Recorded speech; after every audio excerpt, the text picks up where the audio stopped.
Salve, salve galera, seja muito bem-vindo a mais um Willcast. Eu sou o Igor, o anfitrião dessa conversa, e se você está aqui no nosso canal pela primeira vez, não esquece de deixar um like, seguir, ativar o sino de notificações para ficar por dentro das melhores conversas de Portugal.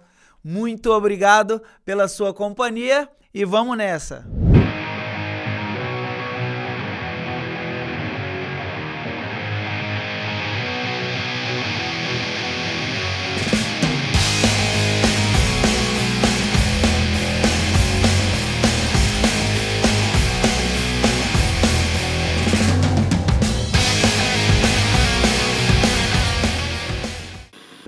Hoje eu tô aqui com o Alberto Pereira, que é escritor, poeta, português, metade brasileira, o coração é, é feliz.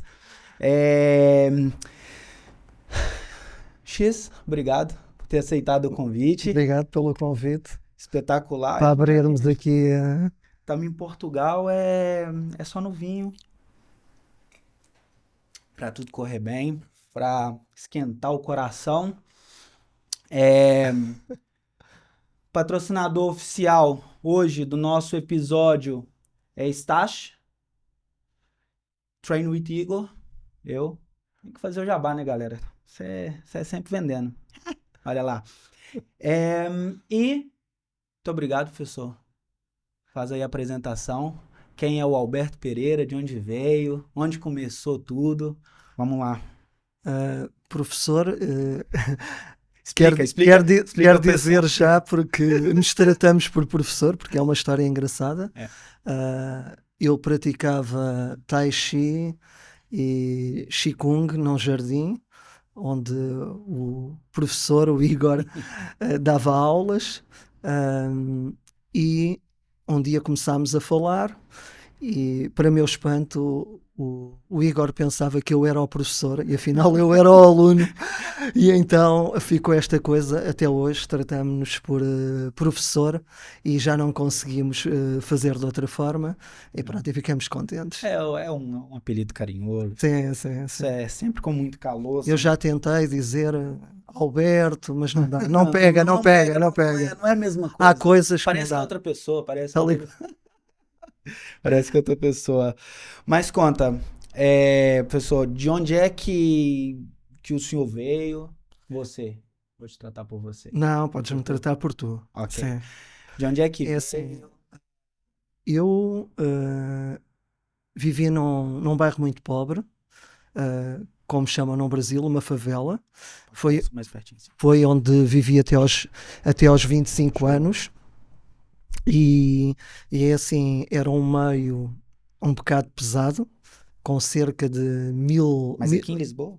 Sim, em Lisboa. Com cerca de 1000 barracas, com pessoas que vieram do norte, da zona de Viseu, de Sinfãs, e que trabalhavam na construção civil, um meio bastante pobre.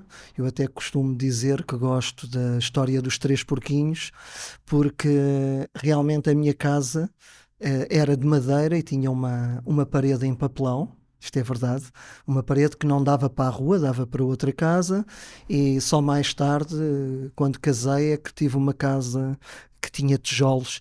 Por isso gosto da história dos três porquinhos, porque passa por essas três fases: o papelão, a madeira e depois a pedra, o tijolo.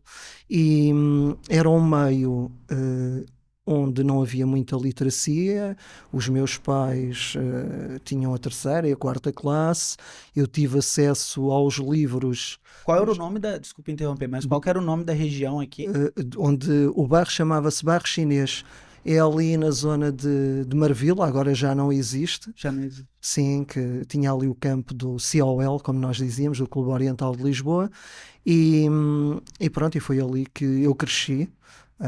Foi um meio onde havia de facto muita violência doméstica, que é um tema que está em voga, infelizmente, muita droga, e pronto, e foi uma luta tremenda, não é? Para conseguir não cair em determinado tipo de tentações, mas também gosto de ter chegado aqui e de falar destas coisas sem esconder, porque há um certo estigma, há pessoas que tentam esconder as suas origens. Não, eu tenho orgulho nas minhas origens e é uma forma de demonstrar que desses meios também saem pessoas que, se lhes derem a oportunidade, conseguem se ingrar de alguma forma, não é? Não cheguei a lado nenhum, mas pronto, consegui não cair nessas coisas e já foi para mim uma vitória. Isso para mim, né? Claro, eu tô aqui tem muito pouco tempo, tem só 5 anos que eu tô aqui em Portugal. Mas para mim isso é muito distante da realidade que eu conheço hoje, né, de Portugal. Quer dizer, quando pensa assim em favela e barracos de madeira, gente vivendo assim abaixo da linha extrema da pobreza, nem se parece mesmo com a realidade da Europa. E às vezes as pessoas que estão no Brasil pensam que o Brasil é o pior lugar do mundo, só tem, mas na verdade não é. E na Europa tem isso, teve muito tempo atrás e ainda tem em vários Sim, lugares da ainda há Europa, né? alguns lugares, claro que ali nos anos 70, nos anos 80, 90, era uma coisa mais exacerbada, depois começou a haver a construção social, já havia, mas pronto, depois ficou mais. Até que na parede também tinha um lugar que era cheio de barracos assim, de lata e de madeira, e depois Penso eles que ocuparam todo mundo. Era mesmo aqui perto. é precisamente ali os Jardins da Parede, onde eu Isso, vivo, sim, disseram-me que jura? eu já não conhecia essa realidade, porque só vivo aqui desde 2005, mas disseram-me que também eram muitas barracas Yeah. e um meio pobre com alguns pescadores, e foi isso que eu entendi. Mas eu acho que crescer no meio desses, por um lado, tem alguns handicaps, não é? Porque a Claro. tentação é grande, a discriminação da sociedade é enorme. Hoje em dia fala-se muito no bullying, quer dizer, eu andei na escola Afonso Domingos, que é a escola onde andou também o José Saramago, na altura chamava-se Escola Industrial, e a escola era situada entre Marvila e a Madre de Deus. E então havia um contraste, porque em Marvila havia o bairro onde eu vivia, que tinha muitas barracas, e na Madre de Deus vivia o Presidente da República, que eram Ah, ramalhianos. E então havia uma mescla, não é? De pessoas, e por vezes o que eu sentia na escola secundária é que, por um lado, respeitavam-me, não era respeitavam-me, havia um certo medo pois de onde veio. pelo É, sítio onde você, vivia. você não acha que essa geração que tá vindo agora tá muito despreparada? Porque assim, ó, eu não sou tão velho assim, mas eu sou do tempo que não tinha essa coisa de bullying, entendeu? Sem querer fazer incitação à violência, mas na minha época era assim, eu bulinava a pessoa na porrada, entendeu? Assim, era uma coisa de criança mesmo. Quer dizer, eu acho que era a pessoa que mais fazia bullying com os outros, mas apanhava por isso, quer dizer. E eu acho que essa geração é muito sensível, sabe? Tipo, sensível, quer dizer, tudo você não acha que essa geração tá um pouco se perdendo por causa disso? Quer dizer, não tá perdendo um pouco dessa força que é você se defender, ou seja, estar preparado para a vida. Não há. Eu tenho essa impressão, às vezes, que mesmo algumas pessoas da minha idade mesmo não estão preparadas para a vida. Eu vejo e falo assim, gente, essa pessoa caiu de paraquedas aqui no universo O e. que eu acho é que a partir ali do geração milênio, não é? Foi uma geração que os pais acabaram por ter possibilidade, felizmente, de dar muita coisa aos filhos, só que isso também fez com que os filhos, não estamos a generalizar, não é? Achassem que tudo era fácil. E então, como foram habituados nesse ritmo, distraíram-se com coisas fundamentais, como por vezes a ética e outros parâmetros que depois eu compreendo que se tenham distraído porque não conheceram outra realidade. Claro. Mas acho que há pessoas muito válidas. Hoje em dia há muita informação, mas também acho que as pessoas hoje em dia mergulham muito na banalidade. Exato. E não querem, eu noto na literatura. Mas isso também, às vezes, é um reflexo da educação que eles têm, né? Por exemplo, falando dessa parte da educação e tudo, eu sou de um tempo que, por exemplo, mesmo hoje em dia, eu tenho 30 anos, se eu vejo meu tio, eu peço benção. Quer dizer, se eu vejo a minha mãe, a primeira coisa que eu faço, falo, benção mãe, benção pai. E no Brasil é só mesmo as famílias que são mais antigas são assim. Claro que não é general, não é uma coisa generalizada, mas de uma forma mais próxima, eu quase não vejo ninguém mais pedindo benção mãe, benção pai. Eu acho que o que Eu você penso acha que, dessas... eu penso que na realidade a nova geração não faz por mal, mas eu falo até pela minha filha, foram habituados a este ritmo e como não conheceram outras coisas, por vezes não ligam a determinados pormenores que são importantes e que se calhar nós, os pais, temos que chamar a atenção, porque o que se passa na sociedade hoje, na minha opinião, é que há um positivismo desmesurado. Ou seja, toda a Tudo teórico, gente, né? toda a gente tem que estar constantemente na claridade, tem de mostrar nas redes sociais que é super feliz, quando por vezes as pessoas estão Esse que é de forma fecha muito bastante. vincada, com depressões, com problemas psicológicos, e depois acontecem, por vezes as pessoas caem numa angústia tremenda, não é? E as pessoas dizem, mas esta pessoa era tão feliz, a pessoa se calhar nunca teve assim uma felicidade tão exacerbada, só que mostra à sociedade, porque a sociedade, entre aspas, exige essa felicidade, não é? Nós não podemos ser tristes. E Yeah. hoje em dia, eu costumo, já disse isto em outras entrevistas, o que me parece é que tudo é fast food. Yeah. As relações são fast food, as amizades são fast food, até a morte é fast food. Nós temos que ultrapassar, somos obrigados a ultrapassar a morte rapidamente, E de forma positiva, de né? forma positiva. Isso é uma coisa bem interessante. Realmente, eu também concordo. Eu acho que as pessoas, assim, falando, né, falando como uma pessoa jovem, eu acho que a, mesmo os mídias, né, as redes sociais, que de social não tem nada, que tá todo mundo vendendo alguma coisa o tempo todo, seja positivo ou negativo. E você hoje em dia não tem nem o direito de estar triste, quer dizer. E eu acho que a solitude, né, não é a solidão. Solitude é aquela, não é a solidão, se eu tiver errado, me corrija, hein? Mas assim, a diferença de solidão para solitude é que a solidão por exemplo, eu tô. ah, as pessoas me chamam para sair, eu não quero sair, eu quero estar em casa e tô triste, tô amargurado sozinho. E a solitude é você saber apreciar os momentos que você está sozinho.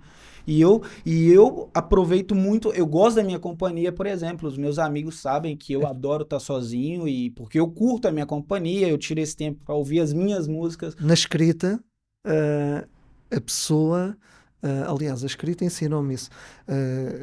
Para criar, a pessoa tem de estar muitos momentos sozinho.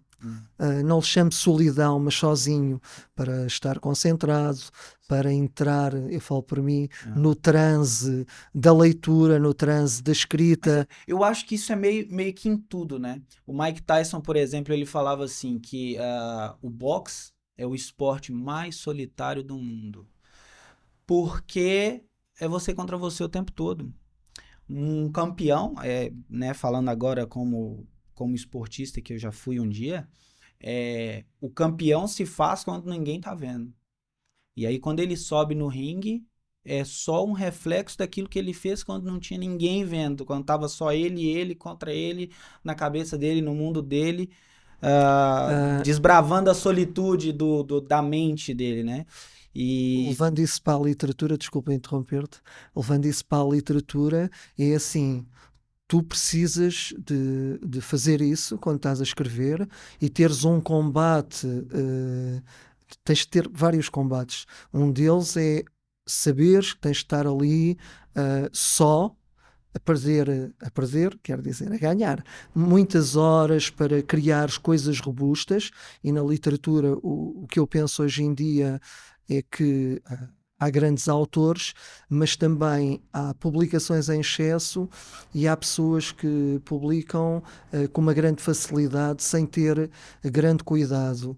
E eu, por acaso, comecei a escrever desta forma. Eu escrevia umas coisas fracas.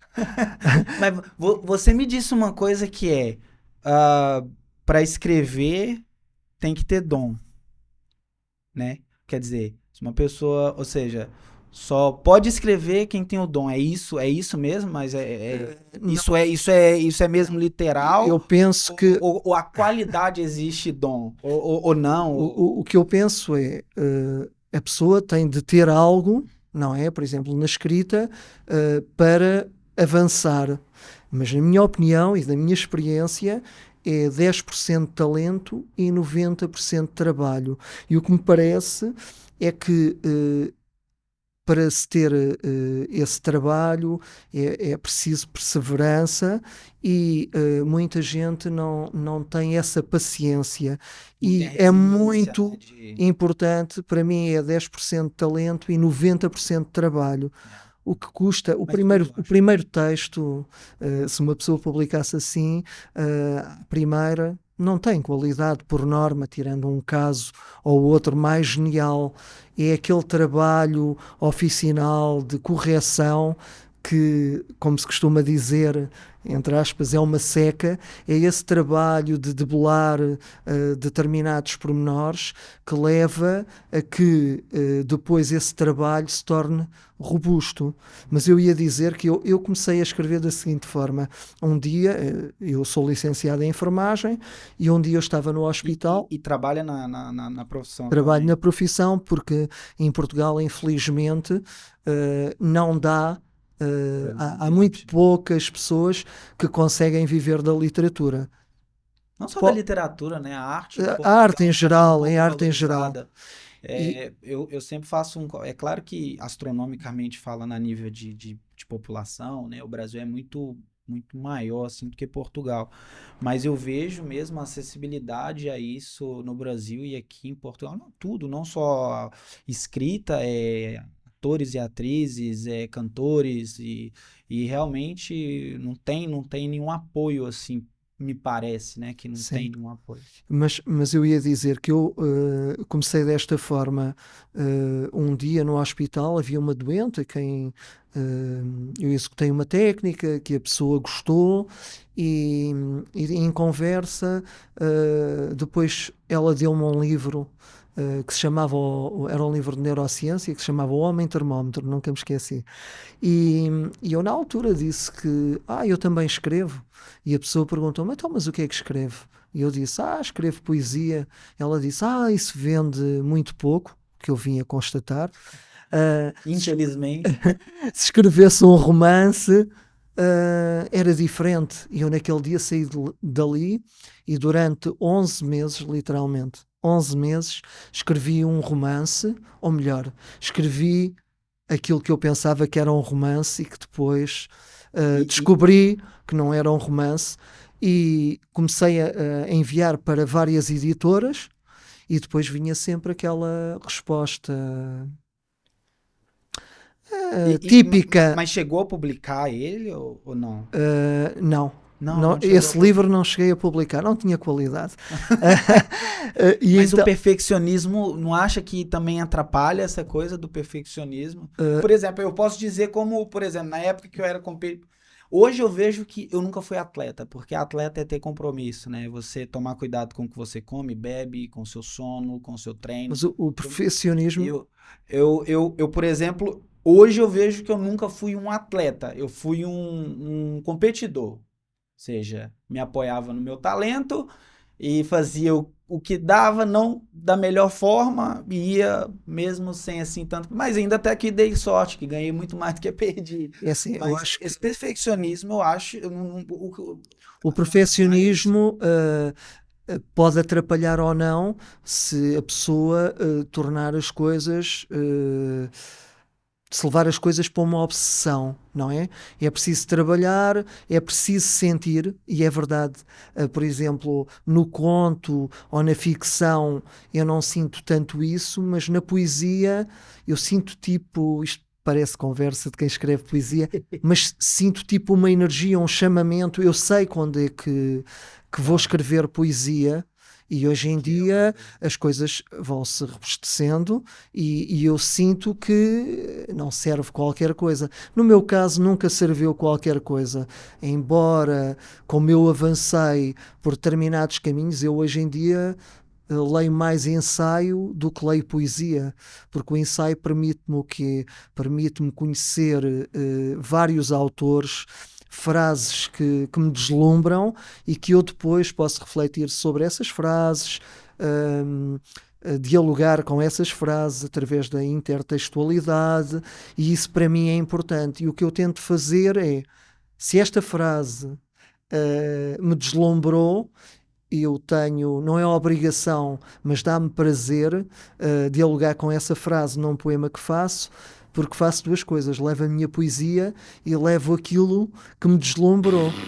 Salve, salve, meus caros elementares! Vim aqui para falar com vocês sobre o futuro usando o presente como exemplo. Sabe o que o Elon Musk, Madonna e Neymar têm em comum para além da fama e do dinheiro?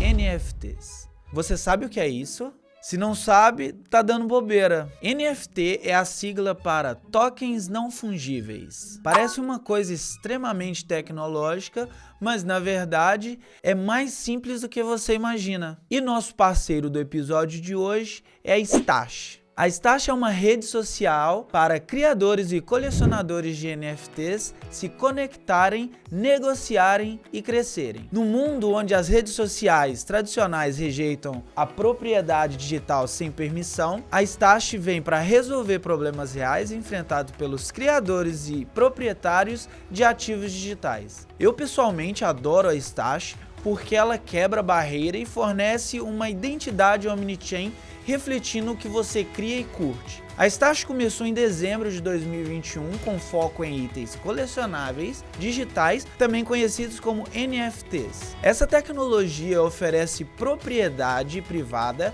controle de acesso e muito mais. A Stash 2.0 foi projetada para ser a casa que a Web 2.0 nunca teve. Se você deseja descobrir projetos, flexibilizar sua coleção ou construir seu perfil omnichain, a Stash vai ser sua melhor opção. E tem uma interface super divertida e fácil. Você cria seu perfil, registra seus NFTs, divulga seus ativos em 8 blockchains com seu perfil Stash. E no perfil da Stash você pode descobrir novos criadores, colecionadores e interagir diretamente com eles. Construa sua base de seguidores, faça publicações e interaja com aqueles que compartilham a mesma paixão e curiosidade que você. E uma coisa bem legal é que você pode comprar e vender ativos digitais no Stash Marketplace. Você pode ganhar joias, itens exclusivos, desbloquear recompensas e, além de criar NFTs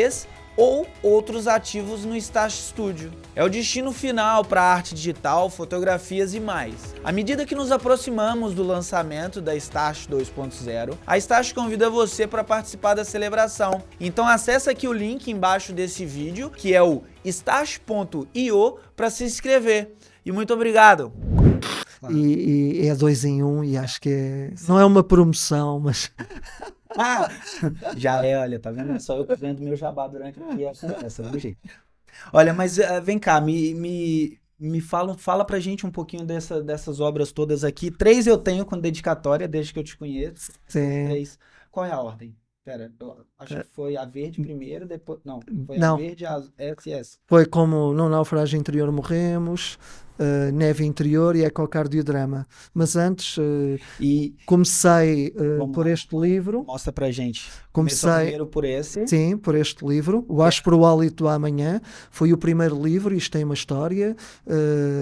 E No, ele, e o que ele. no seguimento do que eu estava a dizer, então enviava os livros para as editoras, vinham aquelas respostas diplomáticas, e um dia eu estava no hospital e estava a falar com um médico que ainda o estimo muito, que era o Dr. Senalino, e eu disse: Ei, o Dr. Senalino, eu envio o meu livro para todos os lugares e ninguém me liga, não é? Vem sempre aquelas respostas.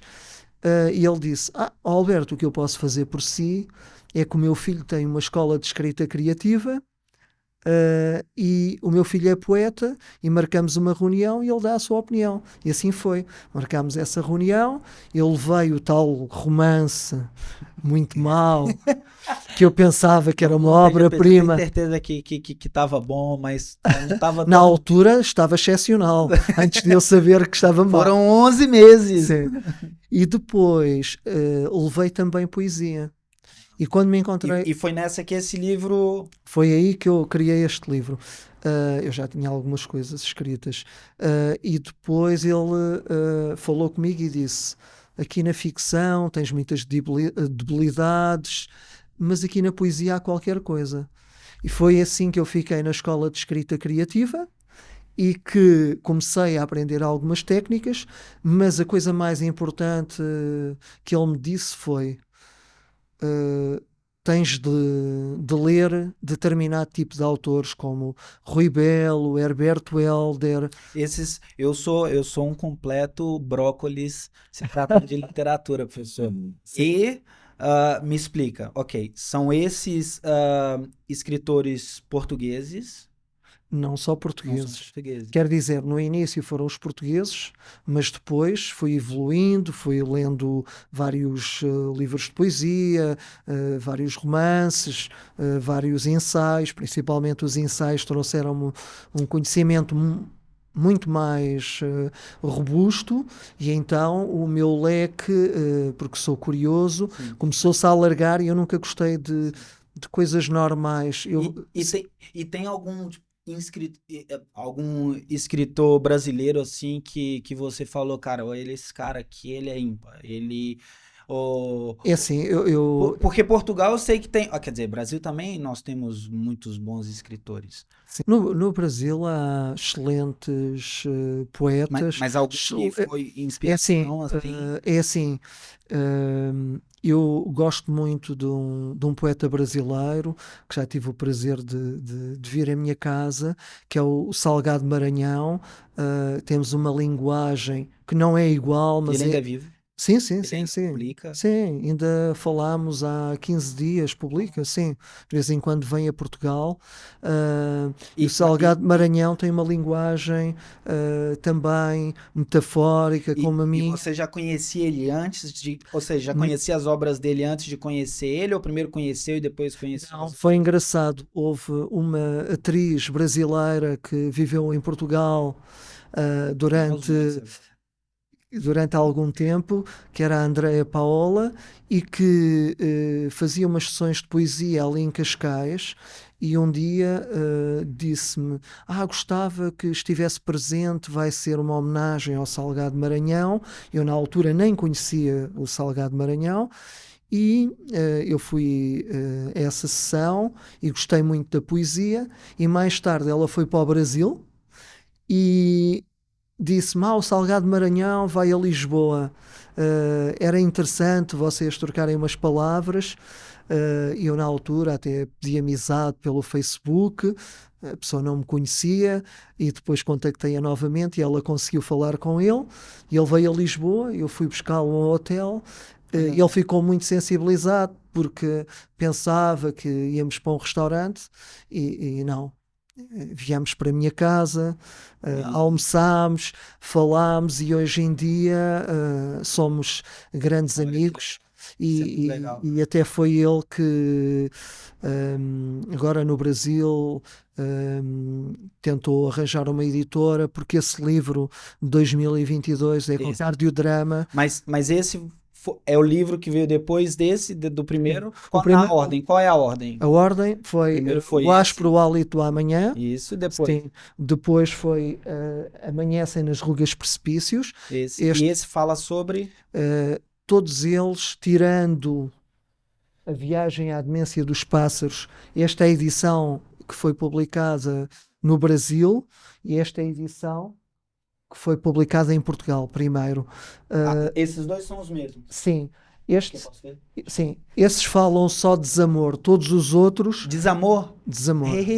Ó, gente, quer um livro de poesia da sofrência? Tá aqui, ó. Sem dúvida.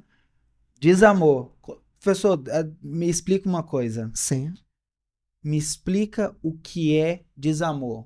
Porque as pessoas às vezes confundem o desamor com o desafeto e com a ausência de amor. O que é, na tua visão poética, o desamor? Deixa eu só mostrar aqui. O desamor, para quem compra livro pela capa.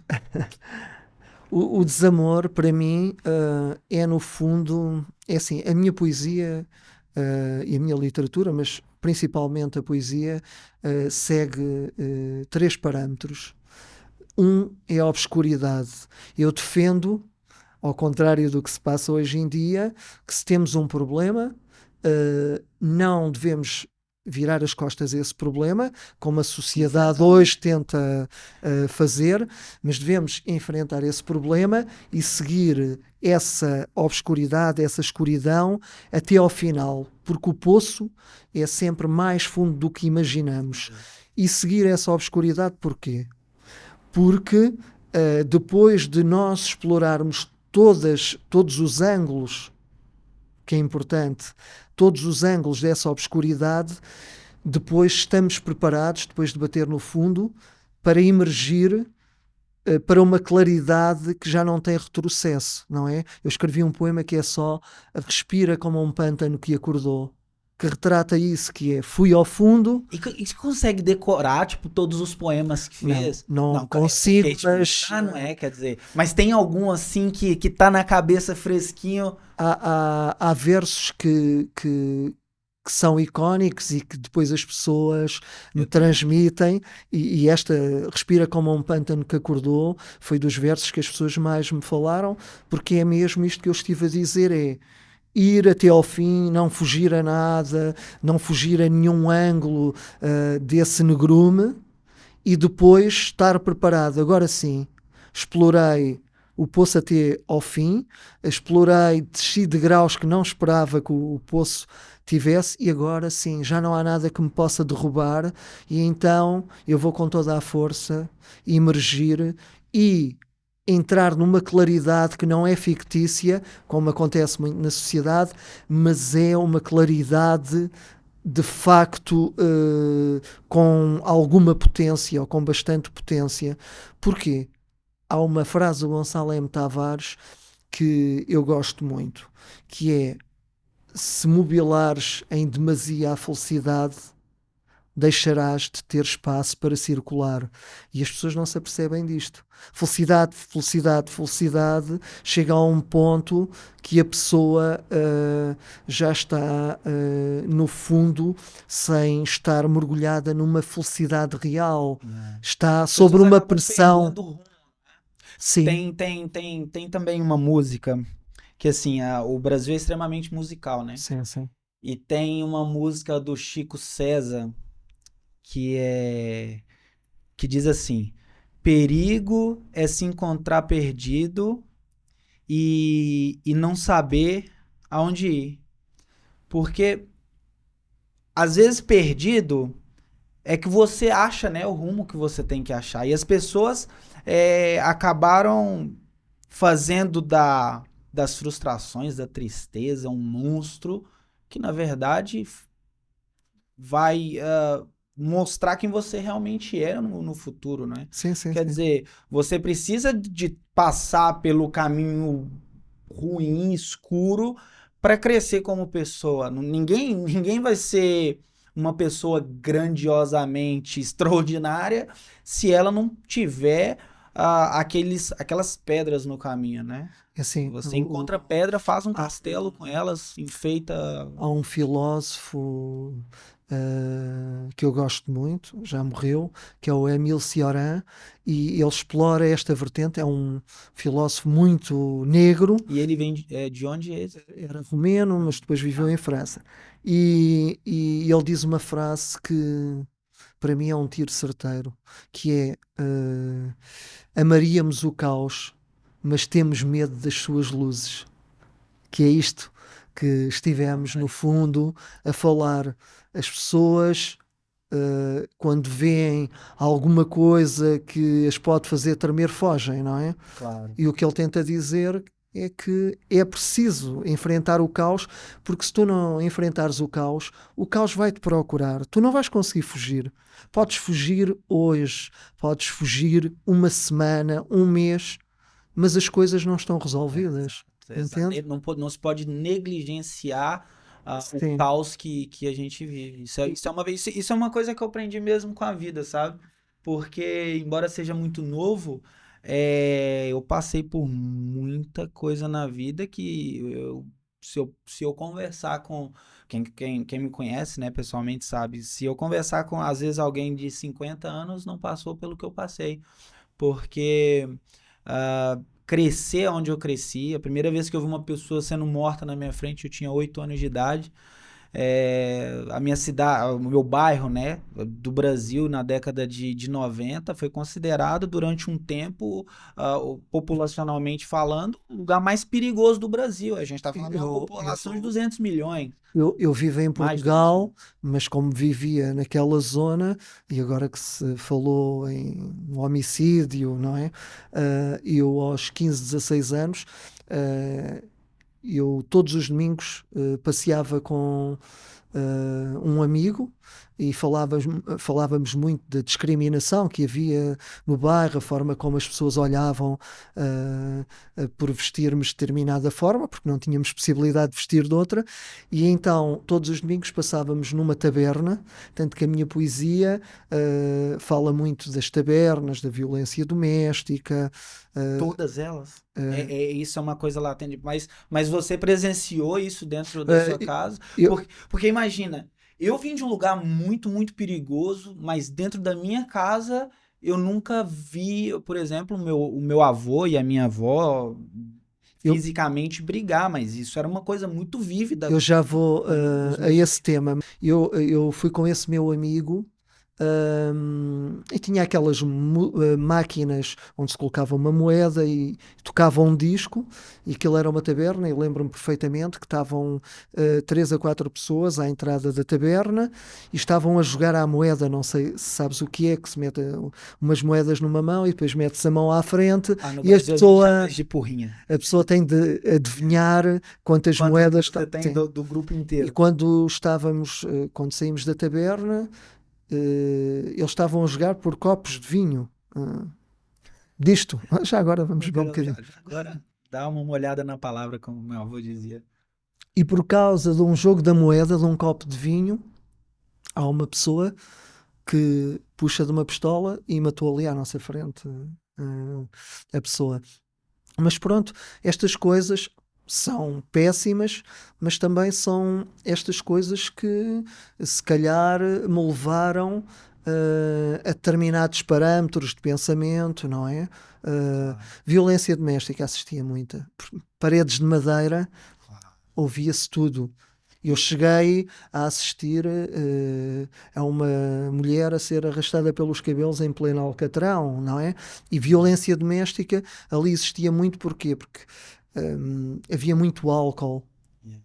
pouca literacia. As pessoas, os homens principalmente, saíam do seu trabalho, que por norma era na construção civil, iam para a taberna, bebiam os Tem copos. uma coisa que eu já ouvi aqui em Portugal que antigamente, né, quando o Benfica Ah, perdia, já sabia que sim, tinha. Cara, isso é muito louco. Falando dessa coisa dessa violência extrema, porque isso pra mim é uma violência extrema, né? sim, sim. Você viver numa casa em que as pessoas fisicamente, né? Não só fisicamente, mas eu acho que fisicamente é o extremo da coisa. Fisicamente se agridem, ah, a Mas minha melhor. verbalmente também eram E palavras a muito, minha muito agressivas. a minha melhor amiga de infância, a mãe dela perdeu um olho por causa do pai dela. Sim, sim, sim. Ela tem glaucoma e fez uma cirurgia. Quando chegou em casa, o pai dela chegou e fez aquela Entendi. maldade e ela acabou perdendo um olho.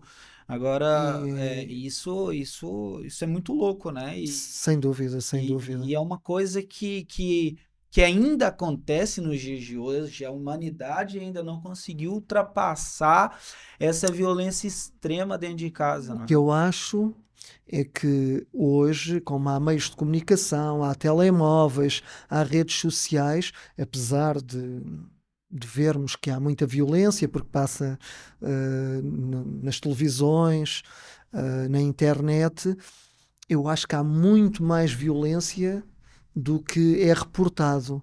Só que hoje as pessoas, entre aspas, não é? A serem inteligentes, as pessoas escondem mais as coisas, não é? Porque a violência, e vemos nas escolas secundárias, logo muito cedo, não é? Os namorados jovens, há um grau de violência muito exacerbado. Não é? Isso está estudado e está reportado e continua a haver muita violência, não é?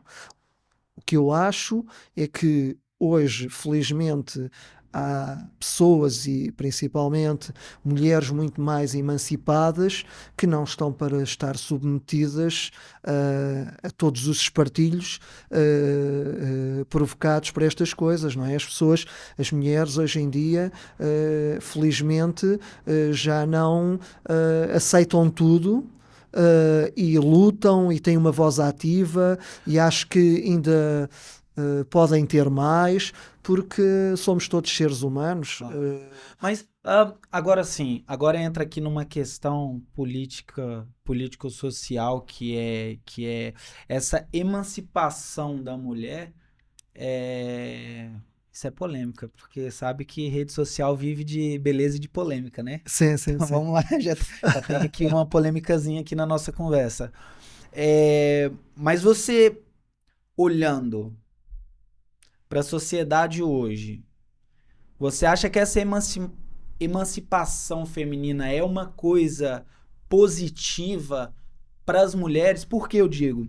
Porque muito se confunde sobre emancipação, porque assim, imagina, ah, as, os antigos, né, as pessoas que já têm mais idade, sempre viveu aquela coisa de que o homem é quem provê e a mulher é quem é submissa. Mas olhando de uma forma política, né, falando da sociedade, polêmica. Eu acredito que as pessoas se perderam nisso, porque se falando socialmente, não é? No meu ponto de vista, o homem tem o papel de prover e a mulher de educar. Assim, tratando um lado, uma família, né? Quer dizer, o pai, tecnicamente falando, ele vai prover. Ele é que vai ser o provedor da família, ele vai proteger. E a mulher, ela vai cuidar, ela vai educar, que não se pode transitar, ou seja, não pode o homem ser prover e cuidar, ou, sabe, um entrar no papel do outro dentro da família, falando da família. Concorda Eu com? Eu não acho, sei, que eu não eu acho que acho. não deve haver papéis pré-estabelecidos. Quer dizer, a mulher pode educar e fazer outras coisas, e o homem pode fazer as mesmas coisas, sem pisarem o terreno um do outro. E ajustando as coisas, cada casal tem o seu fluxo, não é? Todos os casais, mais tarde ou mais cedo, têm problemas, mas eu acho que isso deve ser uma coisa Não acha que tem, tipo, que tem dentro de um quadro familiar, ou seja, pai, mãe, filho, filha, né, que seja, não acha que tem, assim, um papel, tipo, olha, pô, você faz isso, Acho que você isso faz isso. Acho que isso acontece, ainda acontece muito, mas eu não defendo isso. Eu defendo E você é casado? sou casado, Tem filho, filho? tenho uma filha de 24 anos.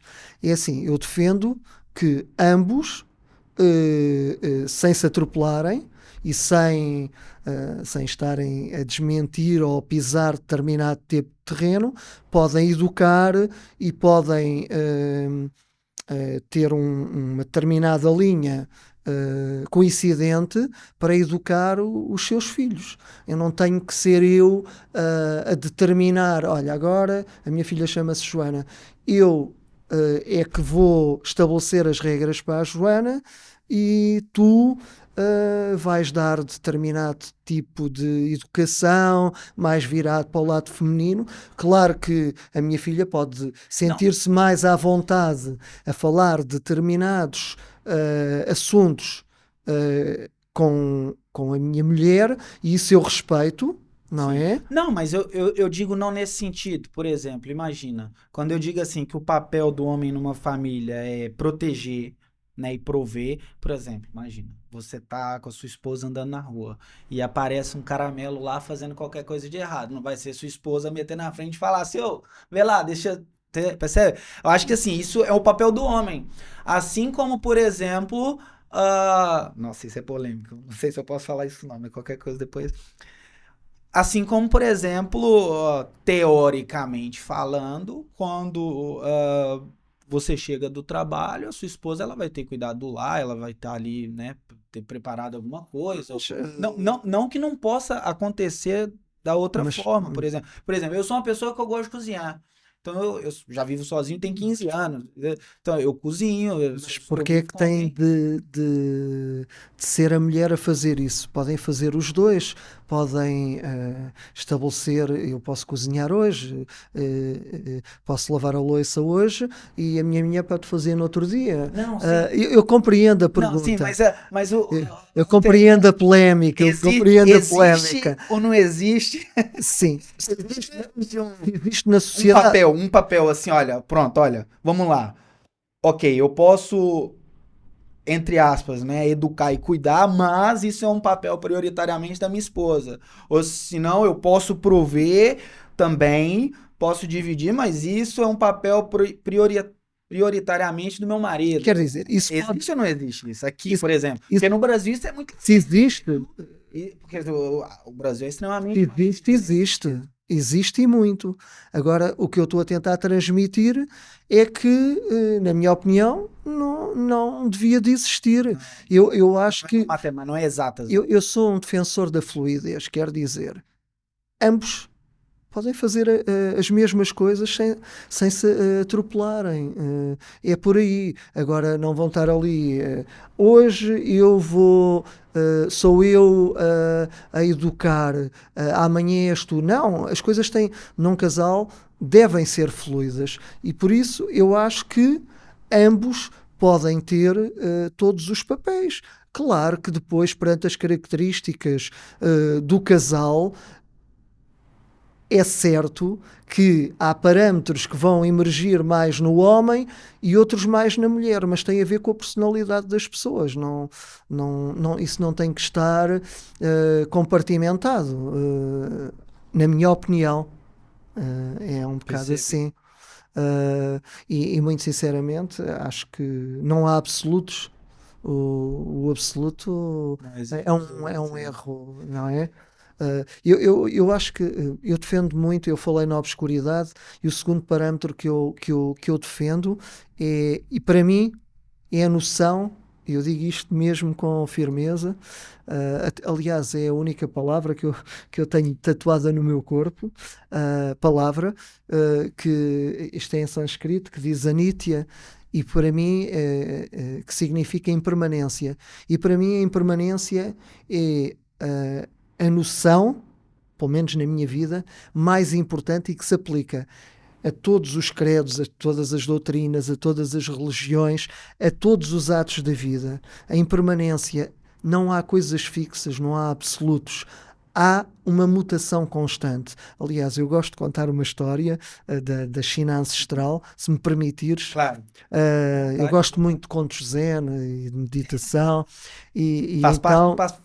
faz parte da sua rotina, assim. Sim, sim, Pô, sim. as pessoas já me falaram, Igor, tu tem que meditar, cara. Por norma, Você é muito estressado. por norma, mas a meditação não é como as pessoas, quer dizer, a meditação pode acalmar, mas o objetivo da meditação não é acalmar. O objetivo da meditação é procurar o discernimento, atingir um estado tal entre aspas, de vazio, em que não há o filtro do ego, e então tu vais percebendo algumas coisas, porque ali, quando atinges um determinado patamar da meditação, porque a meditação no início pode ser, como se costuma dizer, uma seca.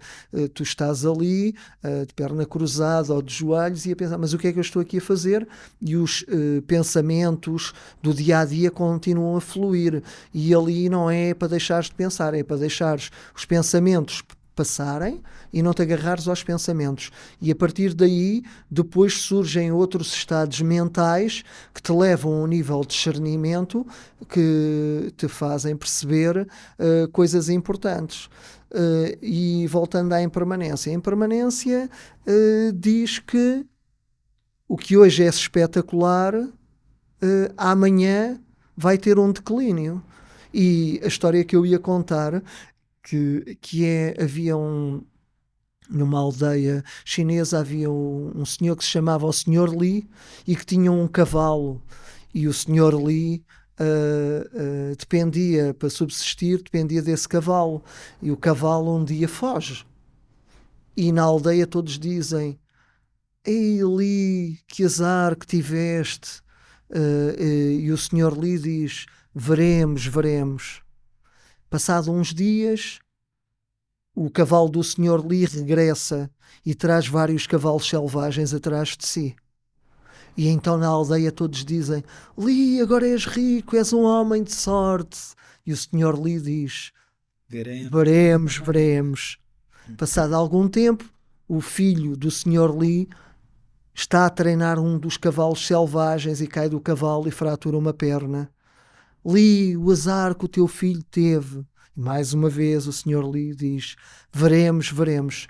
Até que um dia vem o exército imperial a recrutar todos os jovens que têm condições físicas para irem para a guerra, para prestarem o serviço militar. E o filho do Senhor Li não é recrutado porque tem a perna fraturada. E esta história é infinita. Isto é para percebermos como o que parece bom se torna mau nas relações. Igor, isso... nas relações, o que é que se passa? Hoje, conheces uma pessoa, é o dia mais feliz da tua vida, certo? Sim. Tu não sabes, e isto não é uma visão catastrófica, é uma visão real, tu não sabes se nesse dia encontraste a pessoa que te vai bater, certo, ou que te pode errada, matar. Né? Exato. Entendes? Claro que não tens de estar a pensar nisto tudo, mas as coisas estão numa mutação constante. Isso é uma coisa interessante. Não faz sentido, porque isso é a forma com que eu vejo a vida. E às vezes as pessoas falam assim, as pessoas às vezes não entendem essa parte da vida, não é? Quer dizer, eu sou uma pessoa que... Eu sou cristão, né? Eu acredito em Jesus Cristo, eu sou cristão porque eu acredito nele, mas também sou uma pessoa extremamente espiritual. Eu não tenho uma religião pré-definida, porque eu acredito que toda forma de existir é uma forma de existir. E isso é realmente sobre a vida. Eu acho que se você tem hoje uma coisa ruim, é para o bem, cedo ou tarde, porque é o que vai te fazer crescer, é o que vai te fazer acordar para a vida. O que faz você ser o que faz você ter êxito e sucesso na vida não é nem de perto os acertos que você tem, é a quantidade de vezes que você errou enfim, você acertou ou você encontrou o caminho certo e é justamente sobre isso. Isso é Era uma o que visão estávamos a interessante. dizer, Exato. as quedas, não é? São se calhar o melhor meio de ficares com essa clarividência e perceberes qual é o rumo que vais tomar. Porque muitas vezes nós estamos convictos que estamos mesmo no rumo certo, É, não é? é. E a vida vem e Daquela troca as rasteirinha. voltas e nós ficamos desesperados. É, Ai, é. que azar! Não, se calhar aquilo foi a minha sorte. Exato, exato. Aquilo é que me vai levar depois a conhecer determinado tipo de pessoas, determinado tipo de Exatamente. coisas, não é? Ei, quantas vezes, gente, olha, quando começou a pandemia, cara, que loucura. Eu, enfim, assim, imagina, eu vim para Portugal, eu tinha acabado de sair da Legião Estrangeira Francesa. Ah, tu também foi militar, ó, temos que Sim, falar disso. estive na Marinha Yeah, 15 anos. yeah, temos que falar Sim, disso. Mas pronto, quando eu cheguei em Portugal, eu fiz meio que um ano sabático e depois eu comecei a trabalhar e estourou logo a pandemia. E aquilo foi uma loucura, porque eu falei, caramba, eu custei arrumar um trabalho, né, que era, né, de contrato, né, naquela época ainda sem documento aqui em Portugal, e aí me mandaram embora. Aí eu falei, caramba, pô, pandemia, não tem, não, o que eu vou fazer da minha vida? Só que depois eu consegui um trabalho melhor. E também não deu certo. E aí eu consegui um trabalho melhor. E aí não deu certo. E aí voltei para um trabalho muito ruim. E aí depois falei assim, não, isso não é para mim. E aí consegui um trabalho melhor. E eu vi uma coisa, cara, eu achei tão interessante. Que sabe aquela, como que chama aquele ecocardiograma, não é? Que é o aquela, eletrocardiograma isso. Eu vi uma pessoa dizendo que aquilo é o mapa da vida. pode ser. Por quê? E olha só que metáfora legal que essa pessoa usou, né? Eu não lembro quem foi que eu ouvi isso dizendo, mas aquilo é um mapa, literalmente um mapa da vida. Porque quando você para de ter altos e baixos na sua vida, você É morre. como se Quando você tem uma linha reta, é vol- porque você já não aprende mais, você já não cai mais, ou seja, você morreu. Então, e eu acho essa analogia incrível, porque realmente faz muito sentido. A vida é isso. Se você para de ter altos e baixos, por isso que eu não concordo, porque hoje tá na moda o coach, né? Hoje tudo é coach. A pessoa fala, eu sou coach financeiro, eu sou coach de não sei o quê. Agora a gente tá eu não sei se você tá sabendo, mas a gente tá na era do coach messiânico, que é o cara que fala assim, olha, o cara já até contesta a vida que Jesus Cristo teve hoje em dia, né? Um tal de um Pablo aí na internet aí que vou te falar, que chega a me dar agonia. Mas a nó- gente tem uma forma muito parecida de, de, nós de, temos de de enxergar perceber, assim, a voltando vida. ao eletrocardiograma, quando há um infarto, às vezes até se passa essa linha para baixo. É assim, a claridade ao longo do tempo tem muitos infartos. Cabe-te a ti Saber saber lidar, não é? colocar regras na tua vida ou na tua claridade para que ela atinja um patamar de estabilidade para que possas avançar. É um Claro. bocado por aí. E falando da vida, ok, então vamos lá. A gente já sabe qual foi o primeiro, o segundo, qual foi o terceiro desses O livros segundo, aqui. o segundo foi Amanhecem nas Rugas Precipícios. Esse, Foi deixa eu dedicado. mostrar. Eu gosto muito desse livro, tem o meu pai na capa. Esse aqui. F- Ah, Sim, esse é sim. seu pai. Sim, esse livro foi dedicado ao João Aguardela, que era. O João Aguardela morreu aos 39 anos.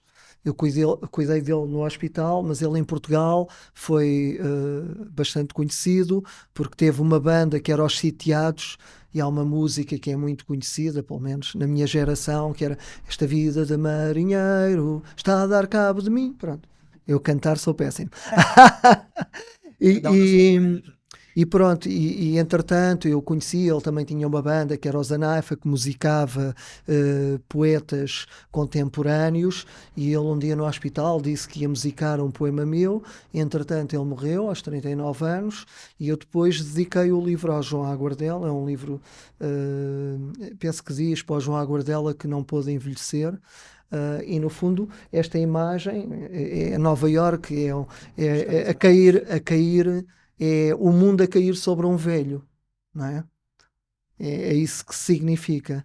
Depois publiquei Poemas com Alzheimer, Poemas com Alzheimer. Poemas com Alzheimer, em 2013. A capa é sempre igual? Não, Como eu sou um brócolis na não, literatura, não. eu escolho o livro, na maioria das vezes, pela capa. Não, Mas eu tenho uma coisa que eu gosto de livro de autoajuda, sabe? Porque tem, livro, pra mim, só é bom se me ensinar alguma coisa. sim. Eu ainda não tenho... Poemas com Alzheimer até vendeu bem, porque tinha a palavra Alzheimer, que está na moda, mas isso não fala de Alzheimer. O que se pretendia aí era... Eu sempre gostei muito de falar da loucura, e o que se pretendia era construir, através da linguagem, um hospício, um manicômio, um hospício, mas um hospício no sentido positivo, um hospício onde as pessoas consigam sair da rotina e ir para coisas criativas. Ou seja, é abandonar, como se costuma dizer, a carneirada de seguir o rebanho, de seguir o rebanho, e procurar coisas novas. Depois publiquei, não sei se tenho aqui, publiquei um livro de contos que se chama O Deus que Matava Poemas. Foi o único livro de contos que publiquei. Depois, posteriormente, publiquei esse livro, então, A Viagem à Demência dos Pássaros, que está esgotado. Tem uma foto bem fixe. É apelativa, não é? Tem uma foto aqui bem fixe. E posteriormente. Esse eu compraria. Deve ter sido por isso, esgotou. Olha, tá vendo? Depois publiquei Como no Naufrágio Interior Morremos. E, no geral, os meus livros falam da infância, da religião. Esse eu tenho. Esse tem duas capas diferentes, olha. Tem. Esse tem duas capas diferentes. Tem, porque já é outra edição. Dedicatória. Esse é a primeira edição? Sim, isso atingiu a 5ª edição. Sim. E até tem um prefácio do Gonçalo M. Tavares, que é um escritor que eu gosto muito. Sim. E de quem o Saramago disse que, se houver um novo prémio Nobel português, será ele. Ele é muito criativo. E na ordem aqui, qual é o próximo? Ou seja, paramos aqui no... Depois publiquei, já durante a pandemia, o Neve Interior, o azul. Sim. Neve Interior. Sim. Aí é a 5ª edição, mas atingiu 6 edições. Esse livro é tipo uma antologia em que eu escolhi os melhores dos melhores poemas do livro Poemas com Alzheimer, do livro Viagem à Demência dos Pássaros e do livro Como no Naufrágio Interior Morremos, e criei também 10 poemas inéditos, e foi esse livro que foi então traduzido agora nos Estados Unidos, onde eu vou na primeira semana de março à Califórnia apresentar o livro. Vou à Universidade de Fresno, vou a Tulare, a Modesto, São Francisco, Berkeley, e pronto, vamos estar em várias universidades, e vou estar com a comunidade portuguesa, porque de 2 a 9 de março é na Califórnia a Semana do Imigrante português, e pronto. E é muito legal, em quase 12 milhões de pessoas nesse país, você ser ali escolhido e gostava também... E reconhecido, né? Porque não é fácil escrever, porque, ok, eu não tenho tanta experiência literária, mas eu tô já há mais de um ano escrevendo um livro sobre a minha vida e eu ainda não consegui sair dos meus 10 anos de idade. Gostava de dizer e agradecer que foi traduzido pelo professor Dinis Borges, que é açoriano, que vive na Califórnia e que é professor na Universidade de Fresno, que abriu um instituto português nessa universidade e que realmente teve um trabalho, disse-me, a minha literatura é um pouco metafórica, não é fácil traduzir, e ele perdeu centenas de horas a traduzir o livro. O que que você diria para uma pessoa, imagina, eu acredito que o nosso podcast vai atingir muitos brasileiros. O que que você diria para um brasileiro que vai pegar um livro de um português? Porque assim, imagina, o nosso contato com a língua portuguesa de Portugal não é tão grande quanto o contato do português com a língua portuguesa do Brasil. O que que os nossos telespectadores do Brasil pode esperar lendo um livro seu, assim, a linguagem, ou seja, é aquele português mais fluido ou é mais complexo, é metafórico, É assim, como disse, não é? é um português metafórico, muito imagético, imagético, tem muitas imagens. As metáforas que eu crio têm muitas imagens. Faz a pessoa refletir. Então, o que é que eu pretendo com os livros? Na minha opinião, se os livros forem muito simples, as pessoas leem uma vez, percebem plenamente, mas têm alguma dificuldade em voltar ao livro. Também em reter, não é? Sim. O que eu tento fazer, tentei criar um estilo próprio em que essas metáforas, as pessoas têm de regressar ao livro às vezes mais que uma vez, mas as metáforas são abertas de forma a que a pessoa, adaptando também às suas vivências, possa criar o seu próprio poema. E então é engraçado que as pessoas, muitas vezes nos lançamentos ou mais tarde, vêm falar comigo e dizer: naquele verso quis dizer isto. E eu, é uma questão de interpretação, não é? Sim, e então eu acho que escrevi um novo livro só com as interpretações que me dão. Isso também acaba por ser interessante. Que legal. Sim. E esse daqui... Esse foi o último, no fundo. Este foi o último. Ecocardiograma.